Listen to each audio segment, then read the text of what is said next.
Olá, doutor Marlos. Salve, João. Como é que vai? Tudo Tudo bem? bem? Tudo ótimo. Maravilha. Tudo tranquilo, tudo bem. E por aí, Tudo fazendo frio? bem. Aqui em Curitiba tá frio, tá chovendo. Graças a Deus, fazia tempo que não chovia. Tá chovendo bastante, faz alguns dias já. E tá frio. Diz que vai Tá ficar bom. mais frio agora. Como é que tá o Por aqui nosso tá, Pernambuco? tá fazendo muito frio, em torno de 29, 30 graus, muito frio. Aqui é Aqui, frio. aqui 29, 30 graus, a gente vai sem camisa pra praia. Coisa boa. Mas, Marlos, de antemão, gostaria de lhe agradecer bastante a disponibilidade, a generosidade de sempre, que faz parte da sua pessoa. Você é um excelente advogado. Gostaria de agradecer em nome da Comissão de Direito Penal a sua participação. Vou apenas aguardar um pouco para entrar mais seguidores aqui. E de antemão, além de agradecer pela sua participação, gostaria também de agradecer a todos os presentes, os membros da Comissão de Direito Penal, que sempre trabalham diuturnamente em prol da advocacia pernambucana, sobretudo da advocacia criminal, a ESA, que é o braço acadêmico da Ordem dos Advogados em Pernambuco, e que consegue congregar pessoas, unir pessoas, consegue congregar conteúdo indistintamente, auxiliando todas as comissões e também o papel institucional que ela tem. E, de antemão, Marlos, tenho que falar um pouco da sua vida profissional. E aí, diante disso, quero ler seu pequeno, vasto currículo. E conseguiu produzir. Pós-graduado em Direito Penal pela PUC do Rio Grande do Paraná, mestre em Direito Econômico Social Penal pela PUC, também do Paraná, doutor pela PUC em 2016, é um jovem doutor, né? Chove. Jovem. Lecionou em diversos cursos de graduação e pós-graduação, foi presidente da Ordem dos Advogados na seccional Curitiba, 2005, 2006. Começou bastante cedo advogado, foi? Eu comecei a advogar em 1992. Olha aí. Me formei Então, na PUC Paraná em 91, entrei na faculdade em 87, estávamos ainda na Constituição anterior. A Constituição foi promulgada em 88, me formei em 91, em 92 eu comecei a advogar, e em 97 eu abri meu escritório. coisa boa. É também diretor executivo do Instituto Brasileiro de Direito Penal Econômico, e que convida a todos que participem efetivamente. É um instituto que traz, sobretudo, conteúdo participativo para a advocacia, para todos aqueles que efetivamente ali estão associados. E o não menos importante, é advogado criminalista, né? Verdade, eu quando me apresento, você fez a gentileza de ler, mas eu sempre me apresento como advogado. Marlos, como é que você gostaria de ser apresentado? Sempre digo, basta dizer que eu sou advogado. E advogado criminalista, então eu tenho muito orgulho de ser um advogado criminalista. Na expressão do Dr. Maris, que eu considero hoje a nossa maior referência no Brasil da advocacia criminal, ele sempre diz que o advogado é o advogado cadeiro, que aqui no Paraná a expressão é do advogado porta de cadeia, que é uma expressão, de certa forma, pejorativa, mas que na visão do Dr. Maris é um elogio. É um elogio porque nós, advogados criminalistas, somos aqueles que temos a comunicação do preso com o mundo exterior. Quer dizer, a única possibilidade que o preso tem de se comunicar com o mundo exterior na sua defesa, no processo, mesmo com a sua família, é através do advogado. Então, quando o advogado está na cadeia, atendendo o seu cliente preso, é a expressão máxima da advocacia. Isso eu aprendi na prática, nesses quase 30 anos de advocacia, e depois, nesses últimos anos, trabalhando em muitos casos com o Dr. Maris, ele sempre tem essa expressão do advogado cadeieiro, e uma expressão que me marcou muito. Fica até uma homenagem para o Dr. Maris e um agradecimento a você, não é, João? Que nós tivemos oportunidade de nos conhecermos virtualmente nesse momento pandêmico, e que eu tenho acompanhado semanalmente as tuas agendas, as tuas programações com a Comissão de Direito Penal aí de Pernambuco. Tem sido um sucesso, sempre temas relevantes, pessoas com muito conteúdo. Então, eu fiquei muito honrado com o teu convite. E como eu te disse quando você me convidou, faço questão que a tua primeira live com o teu perfil no Instagram, quando houver, seja comigo aqui no escritório, faço questão absoluta. Certamente, o prazer é todo nosso. E digo a você, e aqui será, todo mundo será testemunha. A primeira live que farei quando eu abrir o Instagram será com você. Então tá marcado. Live especial, Dr. João Vieira. Viva! Pois bem, Marlos, diante de um cenário em que o nosso decano do Supremo Tribunal Federal não destoa da grande maioria dos magistrados, em que estabelece que o processo penal é de fato um processo penal condenatório. Diante dessas circunstâncias e aflições de quem está sendo processado ou em vias de sê-lo, e o nosso tema aqui não pode fugir, sobre justiça penal negocial. Como é que poderíamos conceituar a justiça penal negocial e quais as espécies da justiça penal negocial? Veja, João, nós temos aqui uma situação muito polêmica que até hoje causa profunda polêmica entre os advogados, também Ministério Público, magistratura, mas muito especialmente entre os advogados, que é a discussão da validade e da própria existência da justiça penal negocial. Nesse momento, nós vivemos um momento de uma certa tranquilidade, se nós compararmos com o ano de 2014, de 2015, quando a Operação Lava Jato e os seus desdobramentos no Brasil todo trouxeram uma enormidade de acordos de colaboração premiada. Naquele momento, não só o réu, o delator, era um traidor da sua organização, como também os advogados que faziam colaboração acabavam sendo considerados traidores da própria classe. E aqui, quando eu fiz um dos primeiros acordos da Operação Lava Jato, e também naquele momento o Pier Paolo Bottini acompanhava um co-réu, nós fomos duramente criticados por essa atuação. Nesses 5 anos, o cenário mudou, a justiça penal negocial está posta, nós temos nada mais do que uma tratativa de acordo dentro desse conceito, são tratativas de acordo entre os acusados, indiciados, réus, seja a condição que for, com o Ministério Público, sendo possível também, na colaboração premiada, o acordo com a polícia. E nós temos, já numa digressão histórica rápida, algumas modalidades que sequer eram consideradas efetivamente de justiça penal negocial. Nós podemos lembrar aqui a transação penal da Lei do Juizado Especial, Lei 9.099, de 95. Podemos lembrar a suspensão condicional do processo, também da Lei do Juizado Especial, e elas se aplicam comumente para todos nós que participamos aí das tratativas de juizado especial. A transação e a suspensão nada mais são do que acordos. Nós temos a antiga delação premiada, que com a 12.850 passou a ser colaboração premiada, e depois com a 13.964 sofreu uma série de alterações que nós vamos tratar com você aqui na live. E nós temos agora o acordo de não persecução penal, que também veio com a 13.964. Então, o cenário no Brasil é esse hoje, quanto à justiça penal negocial e as suas modalidades.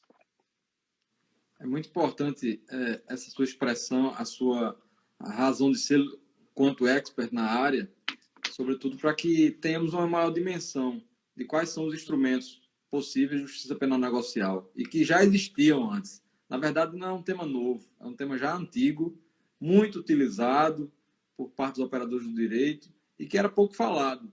Talvez, em breve, como o nosso amigo Alexandre Vanderlich já falou algumas vezes, deveríamos avançar contra a academia e estudarmos a hipótese de uma teoria geral do direito penal negocial. Que para instrumentalizar balizas, nós temos que instrumentalizar balizas.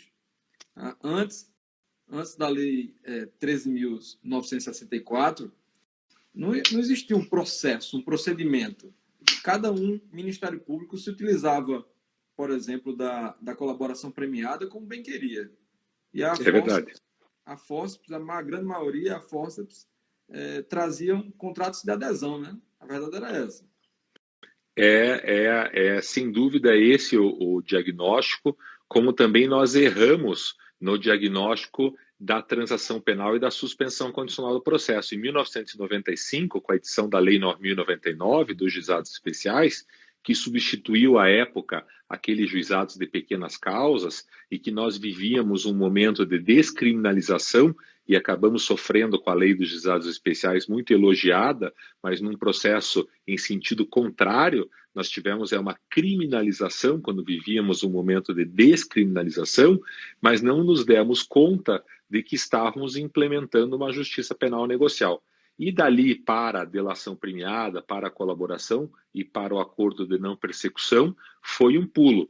Veja que nós tratávamos, João, naquele momento do juizado especial, de penas mínimas de 1 ano. Então, nós temos a suspensão condicional do processo sendo possível para aqueles crimes cuja pena mínima seja igual ou inferior a 1 ano, muitos crimes. Temos a possibilidade da transação para todos aqueles crimes com pena máxima de até 2 anos, uma enormidade de crimes, e agora com o acordo de não persecução penal, todos aqueles crimes com pena mínima inferior a 4 anos são passíveis de acordo de não persecução penal. Podemos dizer hoje, portanto, que quem está iniciando a sua carreira no direito penal inicia num momento completamente diferente daquele que eu iniciei em 1992, ou daqueles que iniciaram em 2000, ou mesmo que iniciaram aí em 2010. A justiça penal negocial, queiramos ou não, concordemos ou não, é uma realidade, está posta. E é necessário que a academia, como você bem disse, e a jurisprudência fixem balizas de uma utilização, porque, sem dúvida, o que você falou, eu concordo. Quando da 12.850, os acordos de colaboração premiada eram verdadeiros contratos de adesão. E, infelizmente, grande abraço, Aurélio Peluso, uma alegria estar com você aí. Infelizmente, hoje, nós temos também no acordo de não persecução penal, a meu ver, nesses 8 meses de promulgação e validade da lei, uma utilização ainda equivocada por parte de uma parcela grande do Ministério Público, que entende que cabe à parte aderir ou não ao acordo, e mesmo a lei falando em negociação, mesmo a lei trazendo a possibilidade do juiz pedir para adequar, nós temos um Ministério Público que acaba formulando, apresentando um formulário de preenchimento, e isso não é um acordo, é um acordo de adesão, que não é o que a Justiça Penal Negocial prevê. Mas nos tire uma dúvida. A colaboração premiada, na sua concepção, é um instrumento de defesa? É uma forma de não penalizar ou penalizar a menos? Soube que a sua tese de doutorado foi muito nesse sentido. O que é que você poderia nos trazer de elementos dogmáticos, de elementos normativos, que pudessem auxiliar o advogado que nos assiste agora? A minha tese de doutoramento foi justamente com o título A Colaboração Premiada como Legítimo Instrumento de Defesa. Ela foi foi finalizada e defendida em 2016, nesse cenário que eu te coloquei, que era um cenário muito difícil para os advogados que optaram por essa forma de defesa. Nós vivíamos ali em 2016 o paradigma de um habeas corpus 12.7483 do ministro Toffoli, que tratava a colaboração premiada como um instrumento de obtenção de prova.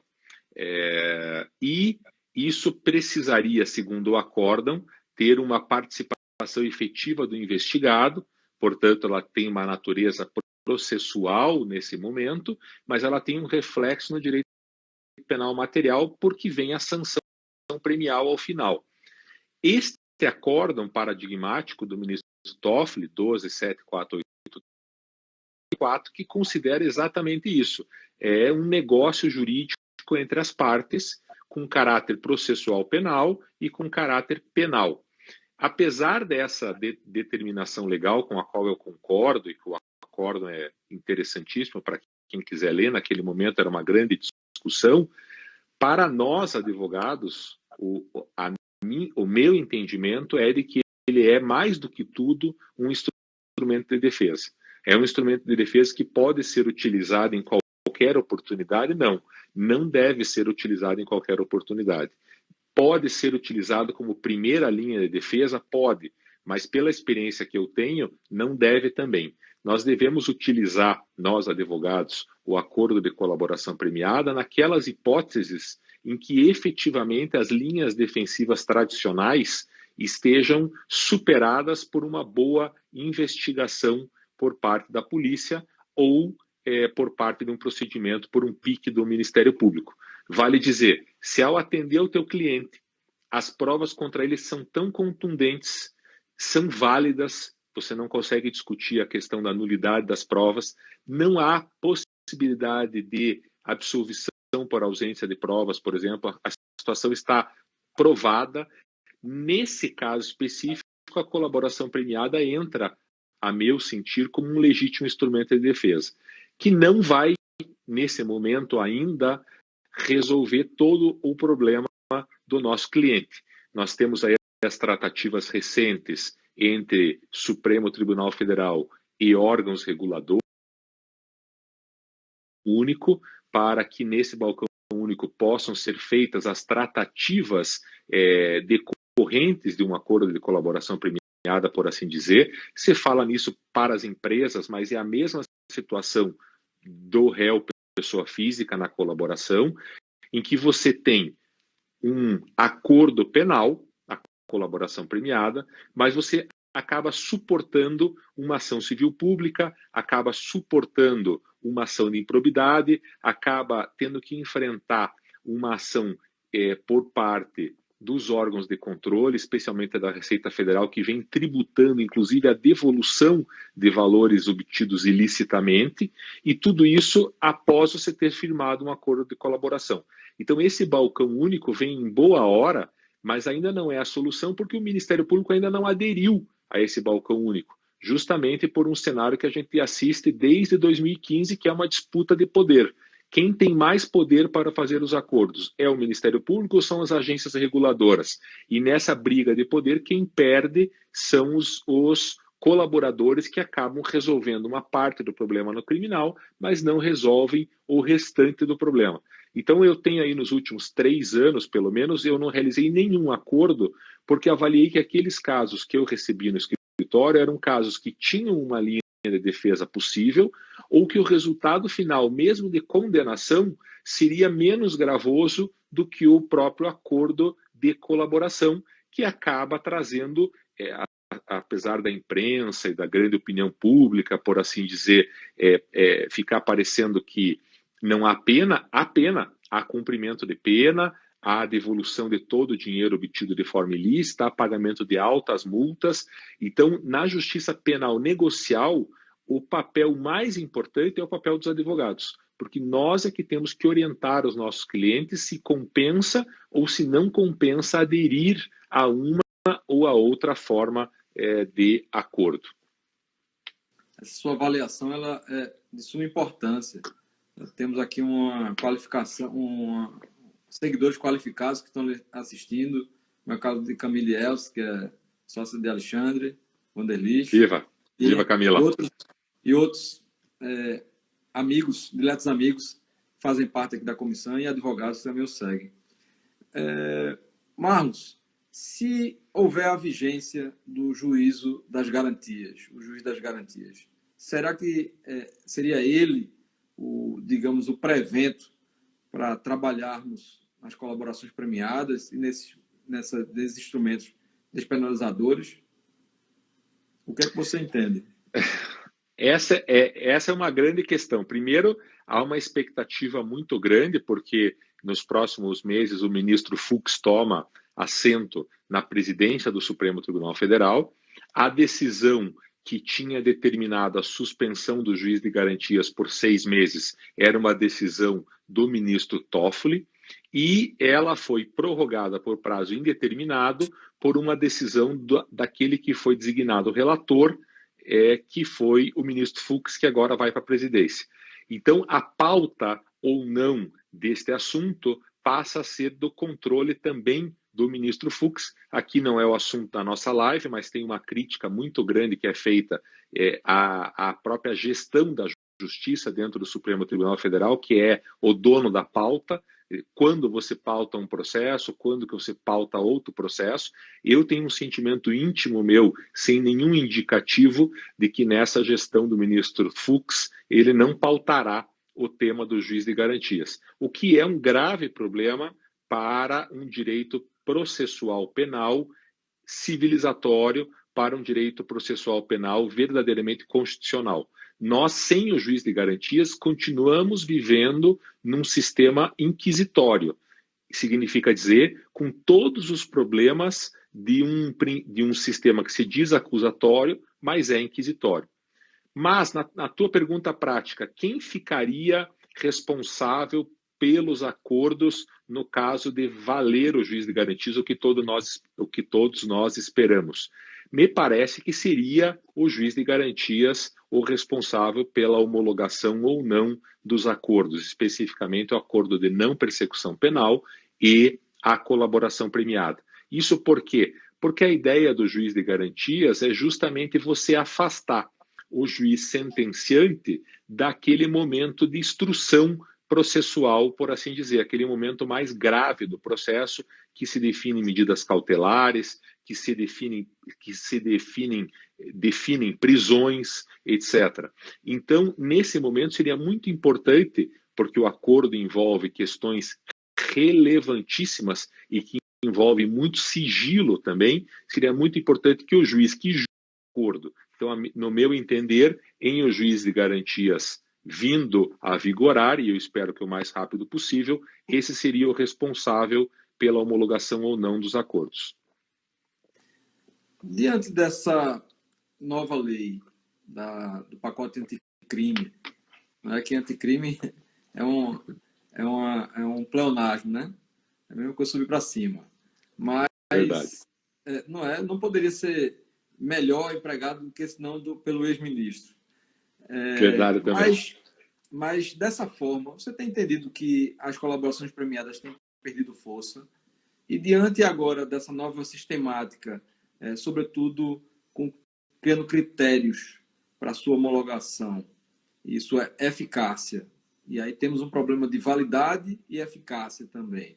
Você tem entendido que essas colaborações premiadas que foram firmadas, a despeito de já estarem homologadas, podem ser revistas de tempos em tempos, causando insegurança jurídica? João, eu quero, antes de entrar na tua questão, agradecer o comentário e a presença da Nicole, que é uma grande advogada aqui do Paraná, com atuação em São Paulo, nacionalmente. Também está conosco a Marion, que recentemente foi entrevistada por você e que teceu 1000 elogios à sua pessoa e à Comissão de Direito Penal da OAB Pernambuco.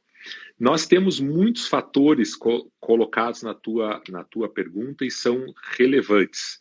O primeiro deles é o seguinte: a discussão da validade ou não dos acordos até o momento, independente da alteração da 13964 com a 12850, tem se dado muito mais por dificuldades financeiras de pagamento das multas do que propriamente pela discussão da validade das demais cláusulas. A questão relativa agora ao caso do ex-ministro Palocci talvez entre muito nesse segundo ponto, e a gente vai chegar nesse exemplo. Mas é preciso ter em mente que o Ministério Público, ao firmar um acordo de colaboração premiada, passa a ser o primeiro a não querer a quebra do acordo. Afinal de contas, seja na 12.850 ou nas alterações da 13.964, ele recebe, o Ministério Público ou a polícia, recebe a prova. Ele recebe os meios de produzir a prova. E ele deflagra novas fases das operações ou novas investigações com base na colaboração. nós sabemos, e a 13964 veio muito bem nesse ponto, que não é mais possível nós decretarmos medidas cautelares com base única e exclusivamente na palavra do delator. E aqui, de novo, a lei andou bem, pois ela albergou a jurisprudência do Supremo Tribunal Federal, que era nesse sentido, decorrente de um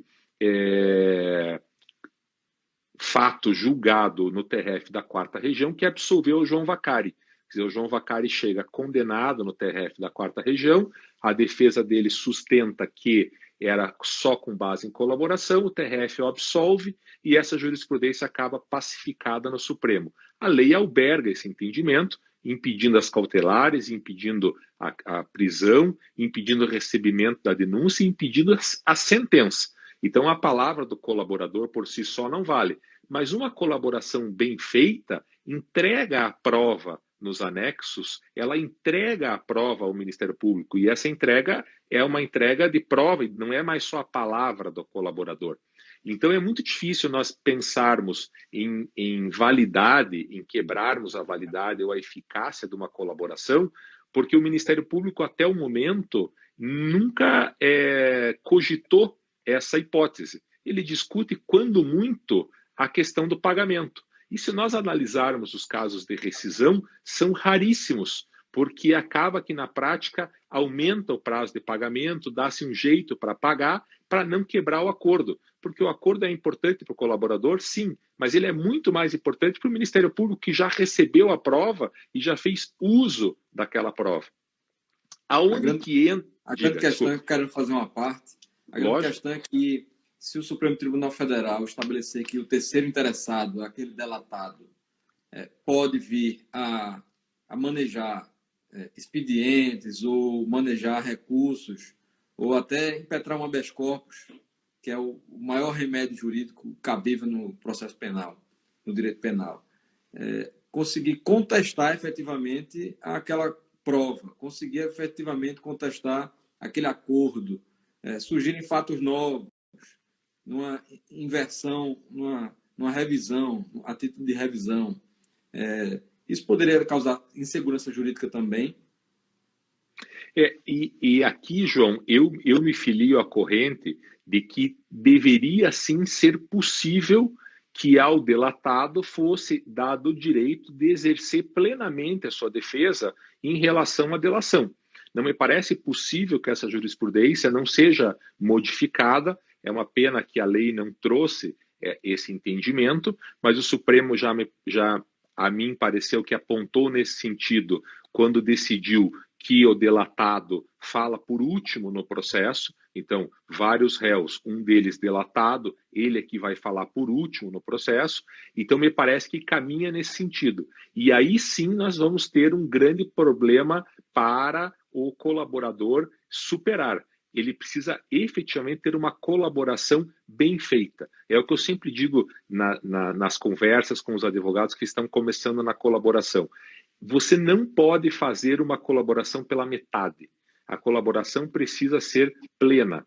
Efetivamente, o colaborador acaba mudando de lado. Ou ele passa a sua vida limpo, ou ele vai ter problemas na sua colaboração. Seja porque o delatado vai poder, através das medidas adequadas, tentar revisar a sua colaboração, seja porque nós estamos assistindo, nesse caso específico do ministro Palocci, que é um caso que eu não atuo e não vou adentrar nele, mas pelo que a gente lê nos jornais, pelo menos aos fatos que já foram arquivados publicamente, são notícias sem prova, e tudo isso vai causar uma grande ruptura nas colaborações.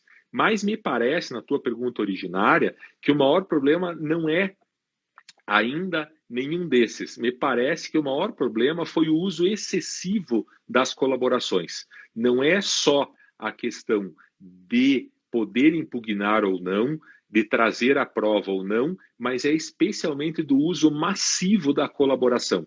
E aqui é uma crítica ao órgão acusador, porque tem um problema originário nosso.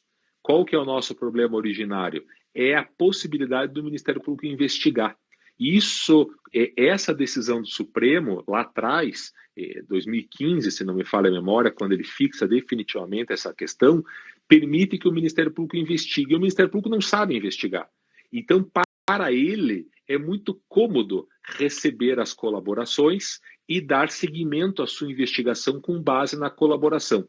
E aí, na Operação Lava Jato e adjacentes, eu cito a Lava Jato porque todos conhecem, mas qualquer operação, aí em Pernambuco, as que houve aqui no Paraná e assim por diante, você vai verificar que existem muitas colaborações dentro de cada caso. Então, nós temos, como você disse, criando uma teoria geral do processo específico em relação à justiça penal negocial, você vai chegar num padrão próximo ao do CAD, em que você só tem a possibilidade de fazer 2 acordos por assunto. Você não vai fazer um terceiro, um quarto, um quinto, um sexto. Nós passamos de 120 colaborações na Lava Jato. Esse excesso gera colaborações cruzadas, gera conflito de interesses entre os advogados que fazem colaboração, que muitas vezes assumem colaborações que são conflitantes entre si. Então, nós temos uma série de dificuldades que ainda não estão resolvidas, mas que, com o passar do tempo, por certo, serão.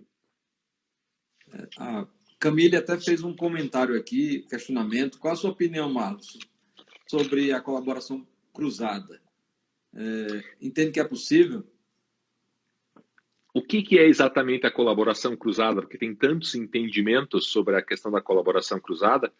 Se a Camille quiser nos escrever qual é a colaboração cruzada que ela está se referindo, porque nós temos aqui, e é comum que isso aconteça, que o advogado trate de uma colaboração e dentro da mesma operação, mas em uma outra fase que supostamente não tem nada a ver com a fase anterior, acaba assumindo uma nova colaboração.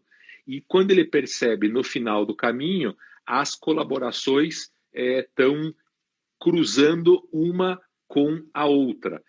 Isto gera um conflito de interesses do advogado. Tanto que a Lei 13... Obrigado, Camille. Tanto que a Lei 13.964, ela prevê que, no caso do Ministério Público verificar que existe conflito de interesses por parte do advogado, o Ministério Público, ele acaba solicitando que seja contratado um outro advogado ou que seja nomeado um advogado público para que não possa haver esse conflito de interesses do próprio advogado, que é uma questão relevantíssima. Quer dizer, quando você tem mais de um colaborador na mesma operação, você corre o risco de fazer uma avaliação inicial de não haver conflito e no decorrer da colaboração você encontrar o conflito. E aí o que faz? Isso é grave. A Camille esclareceu que a colaboração cruzada seria aquela colaboração de apoiar um colaborador apoiar a colaboração de outro e uma colaboração servir de base para outra. Eu, Camille, passei por várias situações como essa, que eram comuns antes da 13.964, nos acordos de leniência. O que vinha acontecendo? A empresa negociava um acordo de leniência e a empresa abria um guarda-chuva e nesse guarda-chuva a empresa colocava os seus executivos. Então, na prática, a empresa contrata uma grande auditoria, os escritórios especializados em investigação interna, convida os seus executivos, os seus funcionários para aderirem a um plano de investigação interna. Ao aderir, o executivo passa a ter direito a um advogado e, inclusive, a benefícios por relatar crimes. Isso foi muito utilizado em alguns acordos de leniência.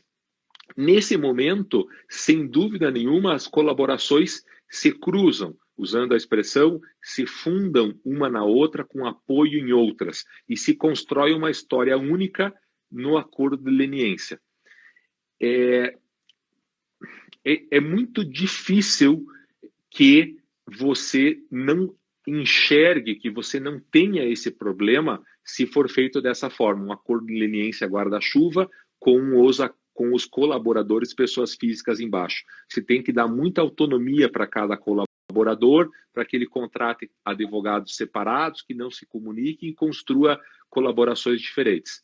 O Ministério Público tomou cuidado nas negociações que eu participei esse ano e que acabaram não evoluindo.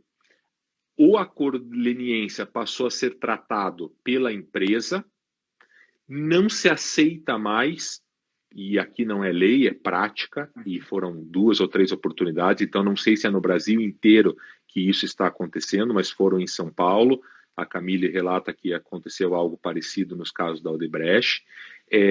O Ministério Público, então, deixa negociar a leniência e cada colaborador, se quiser, com o seu advogado, de forma totalmente autônoma, abre um outro procedimento, em que o Ministério Público, dentro da Procuradoria, tem acesso a todo esse material, mas os colaboradores não acessam os procedimentos dos outros colaboradores, nem o da empresa.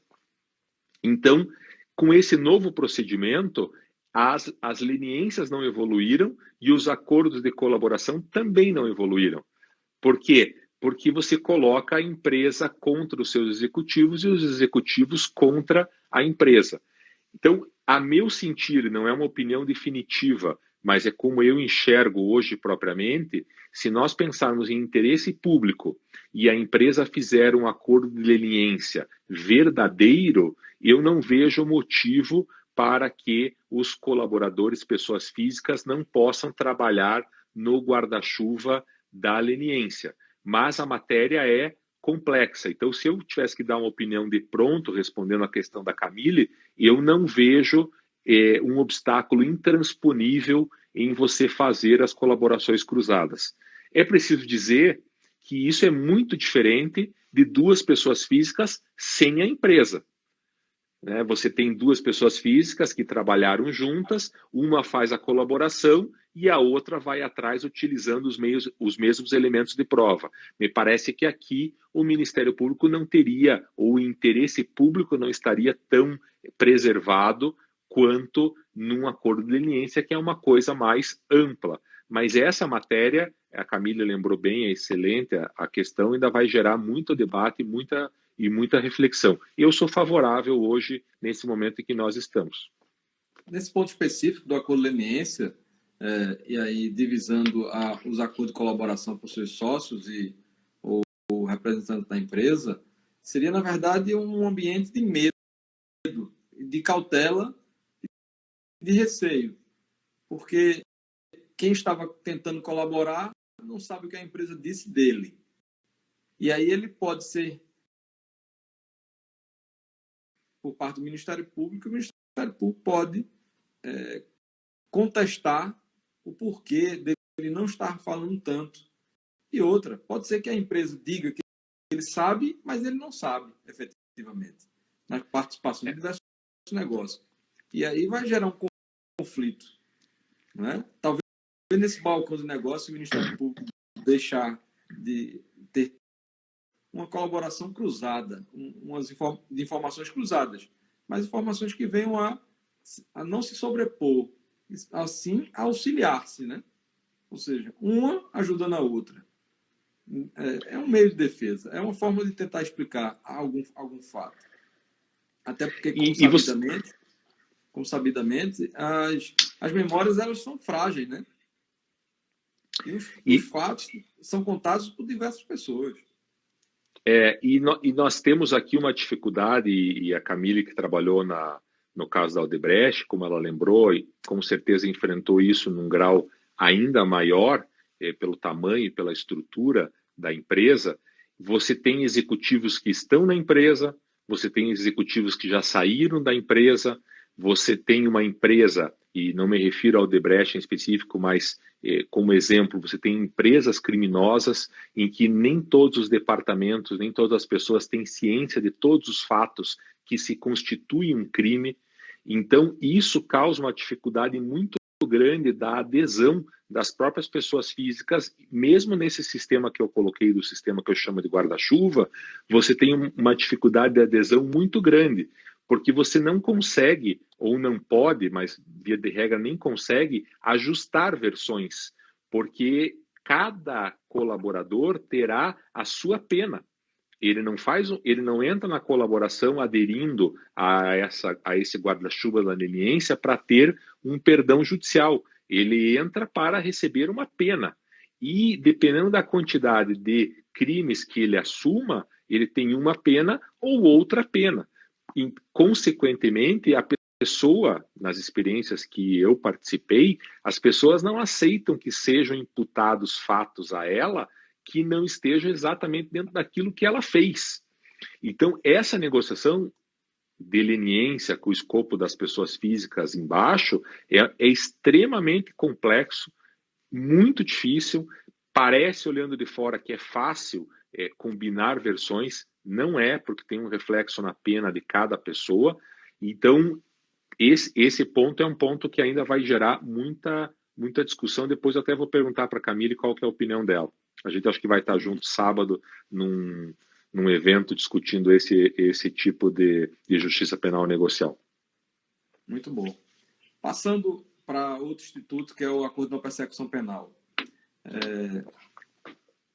Como é que você tem enxergado na prática o Acordo de Não Persecução Penal? Será que estaremos aí às vias de ser uma nova transação penal, aquelas transações penais que são comuns nos juizados, em que os assessores é que já trazem pronto, olha, você tem que cumprir tanto, tem que pagar tanto, e é isso proposto pelo Ministério Público? Ou, de fato, vai ser aberto um diálogo maior com o Ministério Público? Como é que você está vendo, né, dentro desse cenário da sua experiência? João, eu fiquei muito animado quando a lei trouxe o acordo de não persecução penal. E acreditei que nós teríamos uma oportunidade grande de solucionar processos através de um acordo. São processos, não vamos chamar de menor potencial ofensivo, mas são casos que têm penas mínimas inferiores a 4 anos. Portanto, de médio potencial ofensivo. Poderíamos dizer de médio potencial ofensivo. Entretanto, nesses 8 meses de prática, o que eu tenho enxergado e conversando com os colegas, o cenário parece o mesmo, nós estamos enfrentando, na verdade, um momento em que o sentimento que eu tenho é de que não vingará o acordo de não persecução penal. Ele corre um sério risco de virar letra morta de lei sem utilização prática. Por quê? Primeiro problema é o problema da confissão. A questão da confissão gera efeitos nefastos ao processo. Se você imaginar, por exemplo, muito no aspecto prático, que o juiz, num processo que está em andamento, já teve denúncia, está na sua instrução processual, o juiz determina que as partes se manifestem sobre a possibilidade de fazer um acordo de não persecução penal. Ao você apresentar uma petição pela defesa, dizendo que você tem interesse no acordo de não persecução penal, é crível nós entendermos que o Ministério Público já está visualizando que você vai confessar o crime. É muito possível que o juiz, vendo essa petição, mesmo que seja uma petição genérica, simplesmente de interesse no acordo de não persecução penal, também enxergue isso como não uma confissão, lógico que não é uma confissão, mas é uma possibilidade de você confessar. Você dar início a um procedimento de investigação, a um procedimento de acordo com o Ministério Público, tratando de confessar, te coloca numa posição de extrema desvantagem na mesa de negociação, porque você, a partir dali, já tem pelo menos mentalmente, para o juiz e para o Ministério Público, uma acusação procedente. Você está confirmando que praticou o crime. E muitos colegas meus entendem diferente, entendem inclusive que essa confissão não poderia ser utilizada em desfavor do réu. Muitos entendem que mesmo que o acordo seja feito e depois quebrado, e ela não poderia ser utilizada contra o réu, mas nós sabemos que na prática ela será utilizada. Então esse é um grande primeiro problema. O segundo grande problema, a Nicole diz que afeta drasticamente a parte subjetiva, é exatamente isso que a gente está enxergando na prática, né, Nicole? E nós temos a segunda questão, que é uma questão, João, fundamental. O Ministério Público não parece interessado em negociar.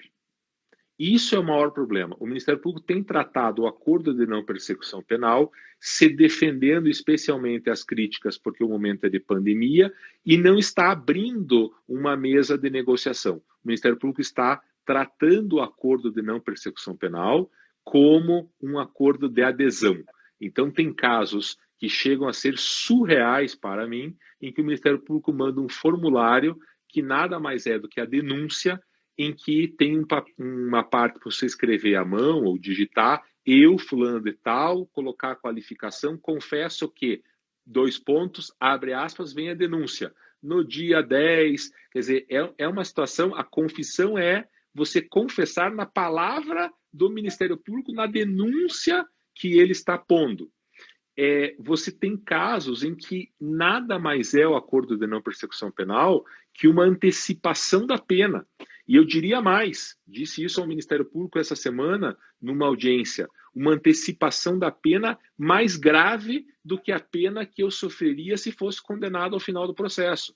Porque naquele inciso em que o Ministério Público pode colocar mais condições, ele inclui condições que jamais estariam postas numa sentença condenatória.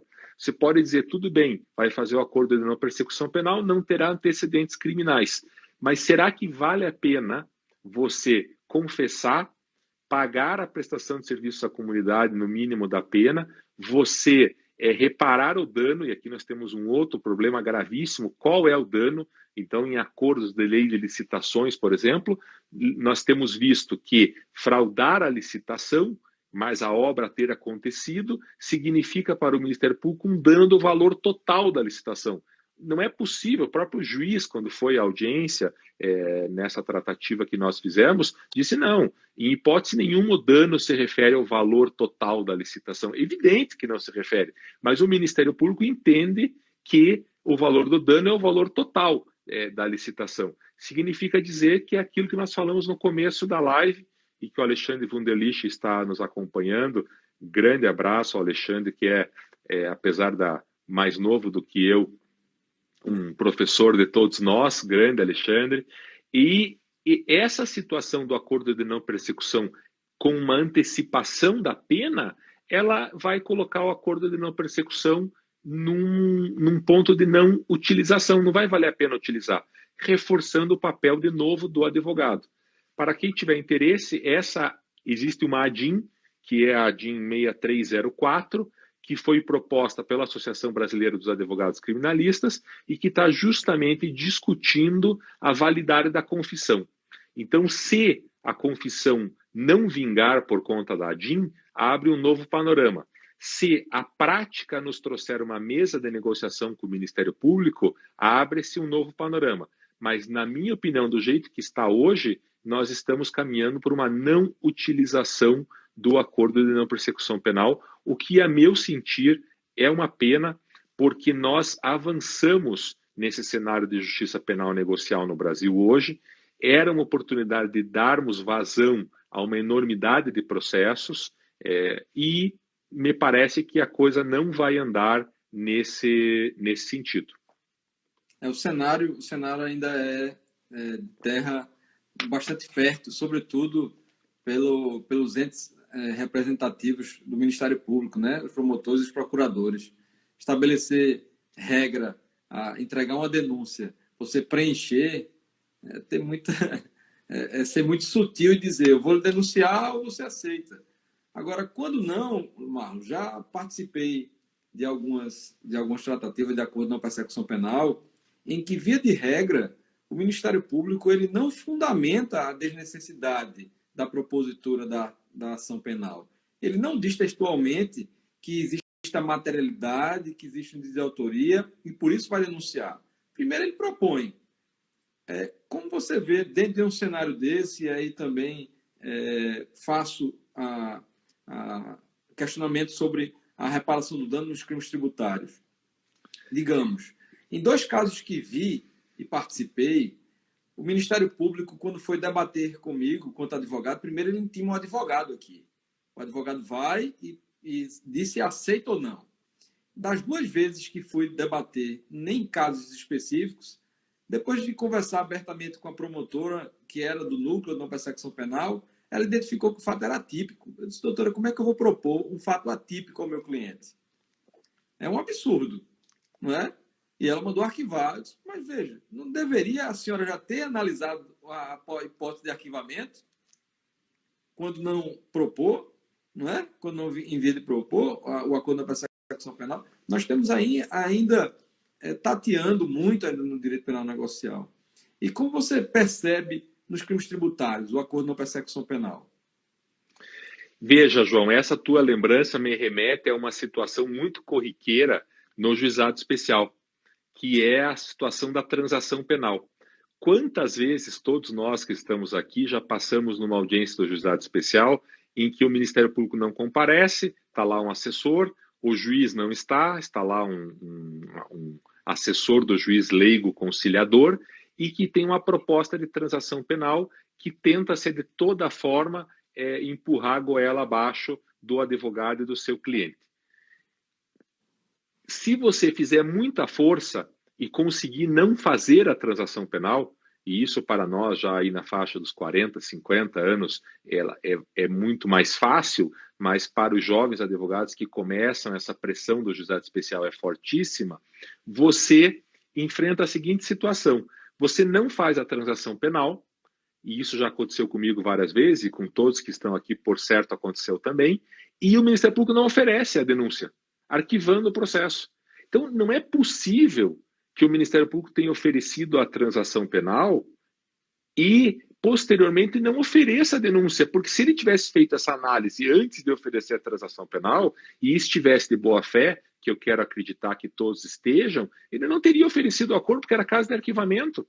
Então, no caso do acordo de não persecução penal, o raciocínio é o mesmo. No caso de não arquivamento, em não havendo violência ou grave ameaça, será oferecido o acordo de não persecução penal. Portanto, precisa efetivamente fundamentar, você está corretíssimo, a existência de justa causa. Porque se não há justa causa para o oferecimento da ação penal, também não tem que haver acordo de não persecução penal, porque ele não vai ser denunciado se não tiver justa causa.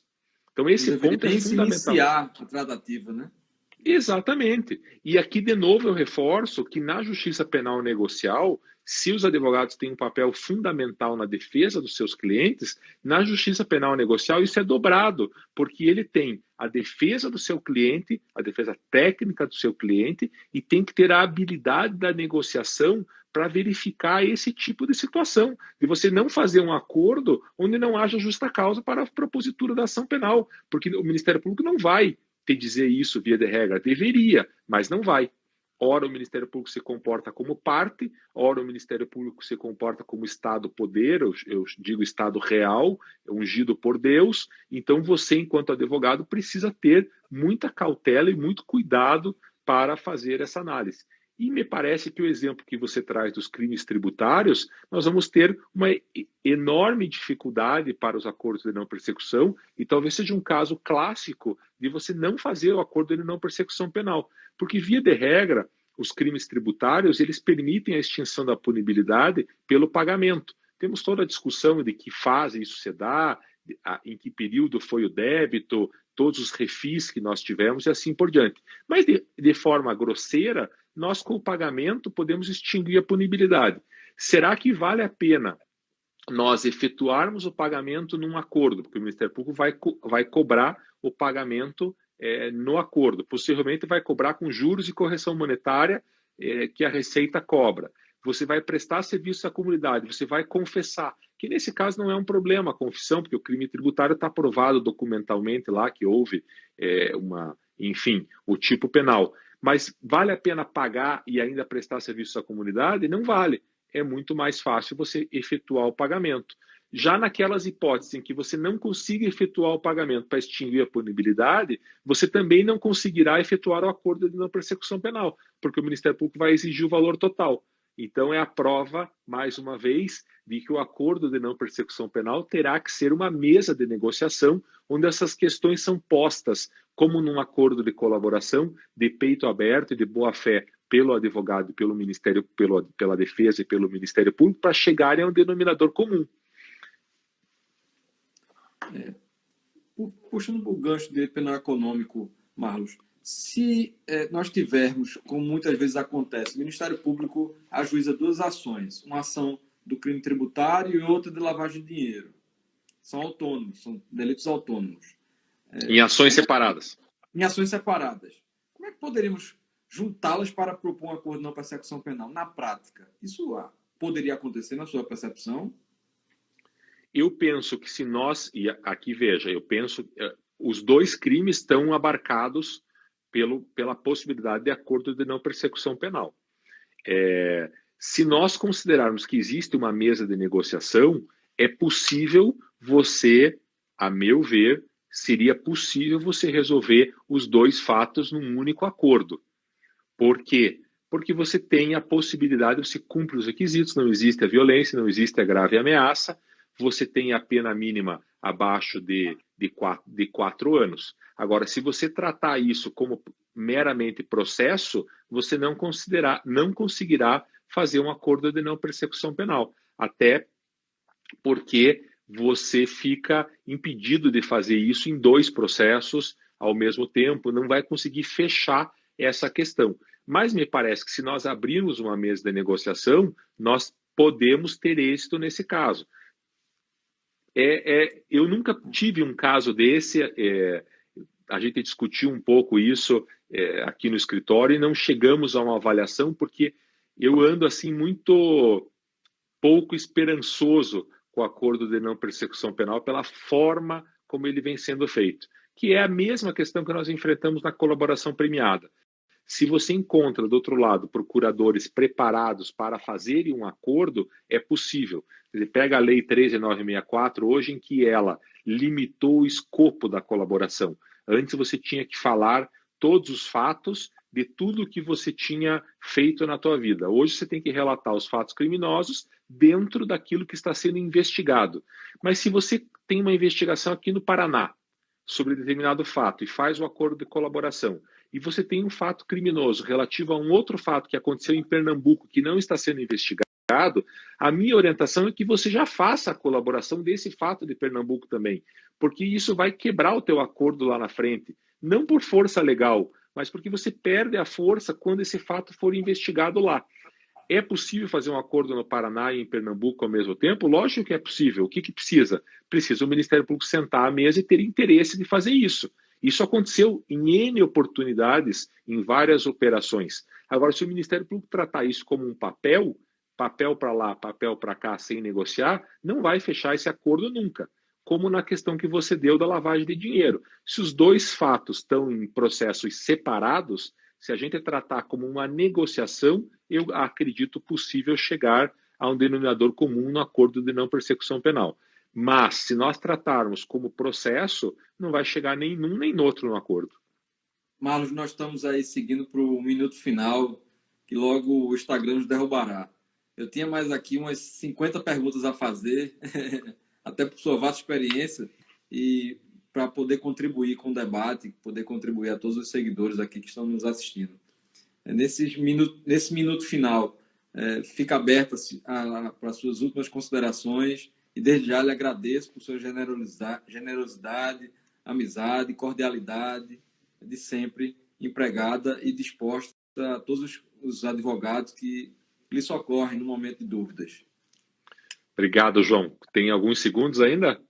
Tem 20. Dá um abraço.